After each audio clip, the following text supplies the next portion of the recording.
Hello, I'm Emma Crosby and welcome to 5 News Tonight. Now, it was created to help people get onto or move up the housing ladder, but since its launch 13 months ago, the government's Help to Buy scheme has been at the centre of controversy.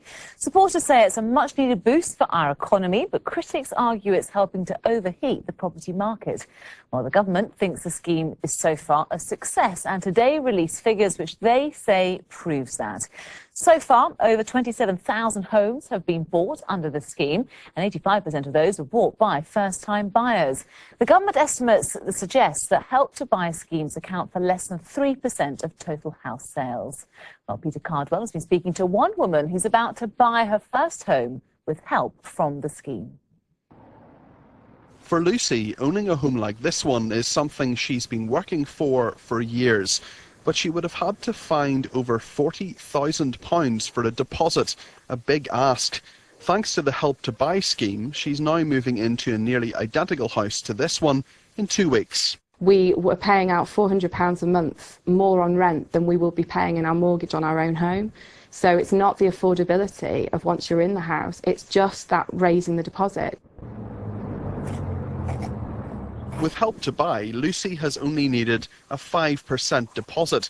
The government helped with a further 20% equity loan. Since October, the scheme opened up to include existing properties as well as new builds like this one.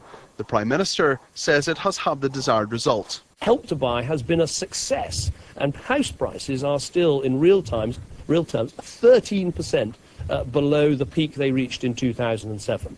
So, this is a successful policy. It's helping people get on the housing ladder. It's helping to get Britain building, but we need to do even more to increase the number of houses and flats that we're building so that young people can get a home of their own. But is all this just encouraging a housing bubble? That's the worry of some critics of this scheme.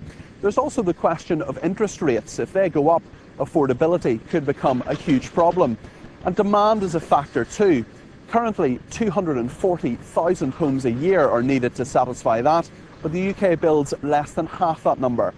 Some economists say that is a problem Help to Buy can't solve. So far, the impact of Help to Buy has been relatively limited. It's a pretty small proportion of the overall mortgaging market. It has benefited first-time buyers, but mostly the relatively better off among them. Unfortunately, the net impact will still be to push up demand and prices when what we really need to do is build more houses. They're putting the finishing touches to Lucy's house.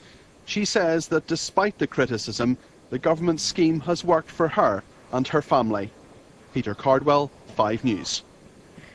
Well, for more on the story, I'm joined now by property expert Andrew Teacher. Good to have on the programme tonight, Andrew. So David Cameron's been boasting about this today. Is he right to do so?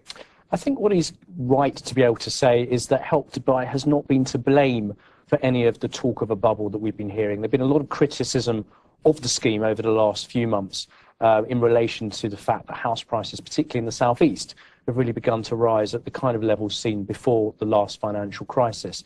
But what these figures do show today is that Help to Buy has only been responsible for a relatively small amount of transactions. And what that means is that whilst it's given a big psychological boost to the market, you can't really lay the double-digit growth we've seen in prices at the door of Help to Buy. Which is what some critics have blamed it to. It looks like it's helping people who are largely first-time buyers, don't have big deposits, are not trying to buy houses which are very expensive, and not in the southeast of England. So in all, it looks pretty good, doesn't it? It looks pretty positive. I mean, I think where we have to be able to judge these things are in what they cost to the taxpayer, and in also in regard of who are the people that they're helping and where are those people living. How much does it cost the taxpayer? Well, it doesn't cost the taxpayer anything unless people default on the money that they're borrowing. But I think the principal issues that we have had with the housing market over the last few years have been two things. Have been the supply of credit, so it's people's ability to get a mortgage and ability to get that deposit together, and that's what the scheme has been very successful in helping. But the other thing which hasn't quite been addressed either by this government or any of the main parties' ideas and views over recent years has been the issue of supply. And we've had a constant silence over how do we fix this supply issue. And we've had a number of... what you mean is building new homes. Building new homes. Ideally, how many new homes do you think need to be built every year to make you happy? Well, it's not about me. I think... But how many ideally? You're the expert. What numbers are you looking at? Well, the broad numbers that we have from all parties are talking about 250,000. But what we have heard and what we've seen